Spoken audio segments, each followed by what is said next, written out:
रवीचा आज फॅक्टरीत पहिलाच दिवस होता आणि पहिल्याच दिवशी त्याला सेकंड शिफ्टला काम करायला लागलं होतं. फॅक्टरीत काही 2-4 मित्रही त्याचे पहिल्या दिवशी झाले होते. संध्याकाळी 4ला त्याने कामाला सुरुवात केली होती. ती फॅक्टरी वेफर्सची होती आणि तो पॅकिंग डिपार्टमेंटला होता.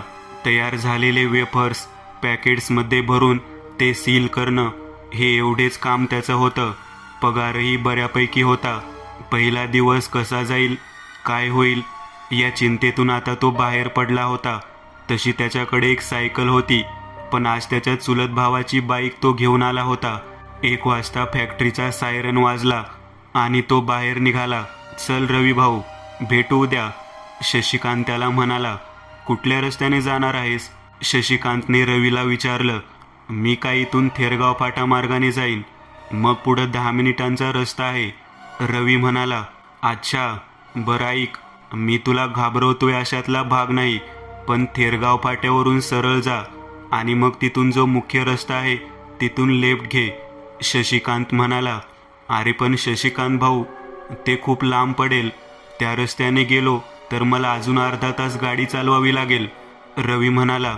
शशिकांत त्याच्यापेक्षा वयाने आणि अनुभवाने मोठा होता, त्यामुळे शशिकांत जास्त खोलात जाऊन त्याला काही सांगितलं नाही. पण रवी नुकताच 19 वर्षाचा तरुण, त्यामुळे त्यांच्यातला इम्पेशन्स हा प्रश्नांवाटे बाहेर येतच राहिला. माझं ऐक, बाकी काही विचारू नको. हवं तर उद्या मी तुला सगळं सांगेन. आपण भेटलो की, पण आत्ता नको, कारण रात्रही खूप झाली आणि तुला उगाच घाबरवायचा माझा काही इरादा नाही, शशिकांत म्हणाला. बरं, तू म्हणतोयस मी त्याच रस्त्याने जाईन, रवीने होकार दिला आणि त्याने बाईक चालू केली. फॅक्टरीपासून मुख्य रस्त्याने तो थेरगाव फाट्यावर 15 मिनिटात पोहोचला. खरं तर त्याला जोराची भूक लागलेली होती, पण आता शशिकांत असं का म्हणाला या गोष्टीबद्दल त्यांनी जास्त विचार न करता त्याने त्याला ज्या मार्गाने जायचं होतं त्याच मार्गाने लेफ्ट साईडला गाडी घेतली. थेरगाव फाटा म्हणजे थोडं गजबजलेलं ठिकाण. काही मोजकी दुकान अजूनही सुरू होती, काही मोजके रिक्षावाले दिसत होते. त्याने थेरगाव फाट्यावरूनच लेफ्ट साईडला गाडी वळवली. थेरगाव फाट्यापासून त्याचं गाव ओतूर 8 किलोमीटरवर होतं. या भागातलं त्याला फार काही माहिती नव्हतं, कारण तो 15 दिवसांपूर्वीच औरंगाबादवरनं आला होता. थेरगाव फाटा ते ओतूर हा मार्ग तसा सामसूम आणि कमी मनुष्यवस्तीचा होता. पहिले 3 किलोमीटर दोन्ही बाजूला मोकळी माळरान आणि शेतं हे एवढंच होतं. आता पुढे एक गाव दिसू लागलं होतं. गाव तसं दूरवर दिसत होतं, पण त्याच्या अलीकडे असलेल्या माळरानावरती त्याची नजर पडली. माळरानाच्या मध्यभागी कोणीतरी उभं होतं. रवीने जास्त लक्ष दिलं नाही आणि तो गाडी मध्यम गतीने चालवत समोर रस्त्यावर बघत होता. हळूहळू ती टेकडी आता त्याच्या नजरेच्या कक्षेत येऊ लागली. रस्त्याला लागून 50 ते 100 फूट अंतरावरती ती टेकडी ते माळरान होतं आणि आसपास कसलं झाड वगैरे काही दिसत नव्हतं. रवीची नजर त्या माळरानात मध्यभागी उभ्या असलेल्या व्यक्तीवरती पडली. अंगावर पूर्ण काळे कपडे, डोक्यावर हुडीसारखी टोपी आणि हातात एक लांबलचक असा दंडुका घेऊन तो माणूस त्या माळरानाच्या मध्यभागी असा मध्यरात्रीचा का बरं उभा असेल हा प्रश्न त्याच्या मनाला चाटून गेला. त्याने ओझरती नजर त्या माणसावर दूरवरून टाकली आणि पुन्हा नजर रस्त्याकडे आणत तो तिथून जरासा पुढे आला होता. इतक्यात त्याच्या कानावर मागून एका म्हशीच्या ओरडण्याचा आवाज पडला.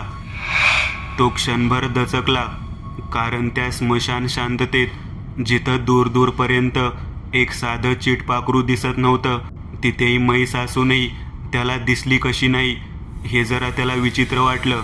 त्याने गाडीचा वेग कमी करत मागे वळून पाहिलं आणि आता त्या माळरानावर उभा असलेला ती व्यक्ती एका म्हशीच्या पाठीवर बसलेला दिसत होता. फक्त 5 ते 10 सेकंदापूर्वी हा माणूस या माळरानावर एकटा उभा राहिलेला दिसत होता. माझ्या नकळत 10 सेकंदात याच्याजवळ म्हैस कुठून आली आणि म्हैस असती तर ॲटलिस्ट कुठंतरी दिसली असती आणि तिथं ना कोणतं झाड ना झुडूप. मग ती म्हैस त्या झाडामागे किंवा झुडुपाच्या आड असेल हेही शक्य नव्हतं. रवीला जरा विचित्र वाटलं. त्याने गाडीचा स्पीड वाढवला आणि तो पुढे निघाला. पण जाता जाता कुतूहलापोटी त्याने गाडीच्या मिररमध्ये मागचं बघायला सुरुवात केली. ती रात्र पौर्णिमेची होती, त्यामुळे चांदणं इतकं शुभ्र होतं की अंधार असायचा प्रश्नच नव्हता. त्या साईड मिररमध्ये त्याला त्या मालगानावर असलेला तो व्यक्ती आणि ती म्हैस यातलं काहीच दिसत नव्हतं. त्याने गाडीचा वेग कमी करत मागे नजर टाकली आणि आता त्याची मती कुंठित झाली, कारण तिथं आता ती म्हैस आणि तिच्यावर बसलेला तो व्यक्ती दोघेही त्याला दिसत होते. रवीचे हातपाय गारटले आणि तो तिथून गाडीचा वेग वाढवत सुसाट वेगात निघून पुढं त्या गावाजवळ आला. रस्त्याच्या आजूबाजूला असलेली घरं दिसायला लागली आणि त्याच्या जीवात जीव आला. आता तो अजून थोडा पुढं आला आणि समोर काही अंतरावर त्याला काही लोक दिसत होते. घोळका जमलेला होता. तो जरा जवळ आला. तिथं 3 लोकांच्यात भांडण सुरू होती आणि बाजूला 5-6 जण घोळका करून उभे होते. 2 जण मिळून एका व्यक्तीला मारहाण करत होते आणि बाकी असलेली बघ्यांची गर्दी ते दृश्य बघत होती. पण कोणीच कसलीच प्रतिक्रिया देत नव्हतं किंवा कोणी ते भांडण थांबवायचा प्रयत्न करत नव्हतं. सगळे अगदी मजेत शांतपणे ते भांडण बघत होते. रवीने गाडीचा वेग कमी करत गाडी साईडला घेतली आणि तो गाडी स्टँडला लावून आता उतरून तिथे जाणार इतक्यात त्या 2 जणांनी त्या तिसऱ्या व्यक्तीला जमिनीवर पाडलं आणि बाजूला असलेला एक भला मोठा धोंडा उचलून त्याच्या डोक्यावर आदळला. क्षणात त्याची कवटी फुटली आणि मेंदूचा लगदा झाला. रस्त्यावर रक्ताचं थारोळं साचलं. हे दृश्य बघून रवीचे हातपाय गारटले. गाडीवरून उतरायचा बेत त्याने कॅन्सल केला आणि बंद केलेल्या गाडीला किक मारून पटकन गिअर टाकत तो तिथनं सुसाट निघाला. तो थोडा पुढे आला होता, पण काही गोष्टी अचानक त्याला नंतर जाणवल्या. पहिली गोष्ट ही की इतकं सगळं होऊन देखील त्या जमलेल्या 5-6 जणांनी या घटनेवर कसलीच रिॲक्शन दिली नव्हती. ते थंडपणेच उभं राहून हा प्रकार बघत होते. ना कसली आरडाओरड ना अजून काही. रवीने एक मर्डर बघितलेला या विचारानेच हातपाय थरथरत होते. त्यानं थोडं पुढं जात मागे वळून बघितलं आणि आता मात्र त्याच्या काळजाचा ठोका चुकला, कारण आता रस्त्याच्या कडेला ना कोणती डेड बॉडी होती ना तिथं कोणता घोळका जमलेला दिसत होता. दूर दूरपर्यंत फक्त आणि फक्त निर्मनुष्य रस्ता त्याला दिसत होता. तो गाडी सुसाट वेगात पळवत आता त्याच्या घरी पोहोचला. गाडी घराशी लावून तो आता आत आला. भाऊ आणि वहिनी झोपले होते. त्याच्यासाठी दार फक्त लोटलेलं होतं, त्यामुळे त्यांना डिस्टर्ब झाला नाही. तो आत आला. पहिलं तांब्याभर पाणी पिऊन तो जरा शांत झाला. जेवायची तर इच्छाच मेली होती. तो डोक्यावर चेहऱ्यावर पाणी मारून सरळ खोलीत आला आणि पलंगावर आडवा झाला. आधी तो माळरानावर दिसलेला विचित्र माणूस, मग तो जमलेला घोळका, ते भांडण आणि शेवट एक हत्या. सगळंच जरा विचित्र होतं. झोप लागता लागत नव्हती. नक्की हे होतं तरी काय? कसा बसा तो झोपला. मध्यरात्र झाली होती. पक्या, भडव्या, तुला नाही सोडणार जिता.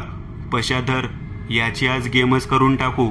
बाहेर जोरजोरात भांडणाचे आवाज ऐकू येत होते. त्या आवाजाने रवीला जाग आली. तो अर्धवट झोपेत उठला आणि खिडकी उघडली, कारण सगळे आवाज त्याच्या खिडकीच्या बाहेरूनच येत होती. त्याने डोळे चोळत खिडकीच्या बाहेर नजर टाकली आणि आता मात्र त्याची पाचावर धारण बसली. खिडकीच्या बाहेर 2 लोक एका तिसऱ्या व्यक्तीला बेदम मारहाण करत होते. एवढा आवाज आणि एवढी शिवीगाळ होत असताना देखील गावातील घरातून कोणीच बाहेर आलेले दिसत नव्हतं. डोळे चोळत त्याने आता नीट बघितलं आणि त्याची अर्धवट झोप पूर्ण उडाली, कारण तो जे बघत होता ते अगदी तंतोतंत तेच दृश्य होतं जे त्याने काही तासापूर्वी बघितलं होतं. पण फक्त तिथं घोळका जमला होता, पण इथं मात्र कोणीच नव्हतं. अगदी सगळं तसंच घडलं. त्या दोघांनी त्याचं डोकं दगडाखाली चेचलं. मरणाऱ्याचा चेहराही दिसला नाही. रवी ओरडत बाहेर आला. अरे दादा, वहिनी, उठा. बाहेर आपल्या घराच्या समोर एका माणसाची हत्या झाली आहे. तो जोरात ओरडत स्वतःच्या भावाला आणि वहिनीला उठवू लागला. तेही घाबरे गुबरे होत उठून बसले, दार उघडून बाहेर आले आणि रवीला आता एक झटका बसला, कारण तिथं कोणीच नव्हतं. मृतदेह तर दूरच, पण साधा रक्ताचा टिपूस देखील नव्हता. रवी, तुझं डोकं ठिकाणावर आहे ना? केवढे घाबरलो आम्ही. तू म्हणत होता एक हत्या झाली, पण इथं तर काहीच नाहीये. उगाच आमची झोप मोड केली. त्याचा भाऊ त्याच्यावर वैतागत घरात आला. रवीला काही सुधरत नव्हतं. तो जे बघत होता ते नक्की स्वप्न होतं की सत्य, याच विचारात तो पहाटेपर्यंत जागा होता. मग त्याला झोप लागली आणि तो झोपला. दुसऱ्या दिवशी तो ठरलेल्या वेळेवर फॅक्टरीत पोहोचला, पण आज लक्ष कामात लागत नव्हतं. त्याच्या डोळ्यासमोर रात्री घडलेले प्रसंग सारखे फिरत होते. शशिकांतने त्याला विचारलं, काय रे, आज काय झालंय? लक्ष कुठे आहे तुझं? आणि खूप टेन्शनमध्ये दिसतोयस. दादा, अरे काय सांगू तुला, मला समजलं. तू मला का म्हणालास की त्या रस्त्याने जाऊ नको? असं म्हणत रवीने शशिकांतला घडलेला सगळा प्रसंग सांगितला. तू मूर्ख आहेस का? तू का गेलास त्या रस्त्याने? शशिकांत त्याच्यावर भडकला. अनुभवी लोक जेव्हा तुम्हाला काही सांगतात तेव्हा ते तुमच्या भल्यासाठी असतं. शशिकांत म्हणाला, इथून पुढे मी त्या रस्त्याने कधी रात्री तर काय, दिवसा पण जाणार नाही. रवीने त्याला आश्वासन दिलं, पण इतकं सगळं बोलून देखील शशिकांतच्या चेहऱ्यावर एक चिंता स्पष्ट दिसत होती. तो रवीला काहीतरी सांगणार होता, पण तितक्यात त्याचा फोन वाजला आणि त्याची चिंता अजूनच वाढली. फोन त्याच्या घरून होता. त्याच्या बायकोची डिलेव्हरी होणार होती आणि आता तिला ताबडतोब हॉस्पिटलला ॲडमिट केलं होतं. तिचा जीव बहुतेक धोक्यात होता. ऐक, मला जावं लागतंय, पण तू उद्या आणि परवा फॅक्टरीला येऊ नकोस. माझं ऐक, काहीतरी कारण सांगून तू आत्ता निघ आणि सरळ घरी पोच. शशिकांत त्याला पोततिडकीने सांगत होता. यावेळी रवीने त्याचं ऐकलं आणि तो तडकाफडकी घरी गेला. शशिकांतही बायकोला बघायला हॉस्पिटलला गेला. त्यात तो बिझी होता. त्यात त्याला रवीला जे सांगायचं होतं ते सांगायचं राहून गेलं. रात्री रवी शांत झोपला होता आणि मध्यरात्री पुन्हा एकदा कानावर तेज भांडणाचे आवाज ऐकू आले, पण यावेळी ते आवाज त्याला खूप जवळून येत होते. तो दचकून उठला आणि आता मात्र त्याचं डोकंच सुन्न झालं, कारण त्याच्या त्या खोलीत तो प्रसंग पुन्हा त्याच्या डोळ्यासमोर घडत होता. पण आज त्या प्रसंगात ते गोष्ट खूप जास्त विचित्र होती. ती म्हणजे त्या तिघांचेही चेहरे अगदी सपाट होते. म्हणजे कोणाला चेहराच नव्हता, ना डोळे, ना नाक, ना कान, फक्त एक गुळगुळीत मांसाचा गोळा. अगदी तसं ते दिसत होतं. अगदी सगळं तसंच घडत होतं, पण खूप फास्ट फॉरवर्ड पद्धतीने. त्याच्या तोंडातून शब्द फुटत नव्हता. तो सुन्न झालेल्या अवस्थेत ती हत्या बघत होता, जी त्याच्या पलंगापासून 5 फुटांवर घडत होती. तितक्यात त्याच्या कानावर म्हशीच्या ओरडण्याचा आवाज आला आणि त्याने खिडकीतून बाहेर पाहिलं. आता त्याच्या मेंदूला मुंग्या चालल्या होत्या, कारण माळरानावर दिसलेला तो व्यक्ती म्हशीच्या पाठीवर बसलेला खिडकीच्या बाहेर उभा होता. रवीचं डोकं बधीर झालं होतं. वाचा बसली होती. हातपाय गारटले होते. त्याने वळून खोलीत बघितलं आणि आता अजून एक धक्का बसला, कारण तिथं कोणीच नव्हतं. आता पुन्हा वळून खिडकीच्या बाहेर त्याने बघितलं आणि आता तिथंही कोणीच नव्हतं. रवीला तापच भरला. 1 दिवसानंतर शशिकांत फॅक्टरीमध्ये आला. तो रवीला शोधत होता, पण रवी त्याला दिसला नाही. त्याने बाजूला काम करणाऱ्या पोराला रवीबद्दल विचारलं. अहो, म्हणजे तुम्हाला माहीत नाही? अहो, त्याचा मर्डर झाला काल रात्री, तो मुलगा म्हणाला. शशिकांत या गोष्टीवर काहीच रिॲक्ट झाला नाही. जणू काही त्याला हे सगळं होणार हे आधीच अपेक्षित होतं. तो तिथून निघून गेला. लंच टाईम झाला होता. रवीचे 2 दिवसात तयार झालेले मित्र त्याच्या हत्येबद्दल बोलत होते. रवीचे त्याच्या गावातल्या एका मुलीसोबत प्रेमसंबंध होते, पण जातपात या गोष्टीमुळे तिच्या 2 भावांनी त्याला आरवली गावाच्या इथंच भर रस्त्यात रात्रीचा दगड डोक्यात घालून मारला होता. पण शशिकांत सगळं ऐकूनही एक गिल्टमध्ये शांत होता. ही गोष्ट रवीच्या एका मित्राने म्हणजे सुधीरने टिपली. दादा तुम्ही इतके शांत कसे? तुमचं आणि त्याचं तर 2 दिवसात चांगलं जमायला लागलं होतं आणि काल त्याची हत्या झाली. हे समजूनही तुम्ही अगदी थंड आहात. सुधीरने विचारलं.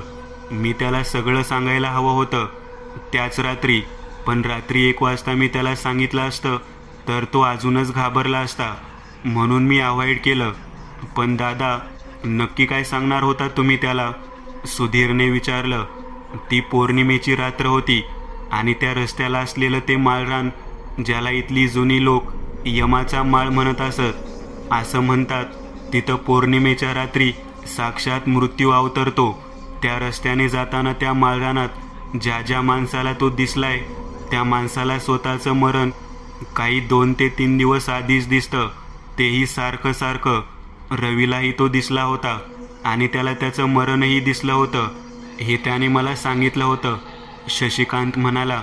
हे ऐकून तिथं असलेल्या सगळ्यांनाच हादरा बसला आणि त्यांनी कधीच त्या रस्त्याने न जायचं ठरवलं. मित्रांनो, आज पुरतं एवढंच. तुम्हाला जर काही गोष्ट आवडली असेल तर नक्की लाईक करा. तुमच्यापैकी बरेचसे जण व्हिडिओ लाईक न करताच पळून जातात, पण हा जर व्हिडिओ तुम्ही लाईक केला तर मला जरा बरं वाटेल आणि असेच भारी भारी व्हिडिओ बनवायची माझ्यात एनर्जी येईल. त्यामुळे नक्की लाईक करा आणि अजूनही कोणी या चॅनलला सबस्क्राईब केलेलं नसाल तर लगेच सबस्क्राईब करून टाका आणि बाजूची घंटी ती मात्र दाबायला विसरू नका. देवाची घंटी आहे ती. चला तर मग पुन्हा भेटूया अशीच एक आगळी वेगळी गोष्ट घेऊन पुढच्या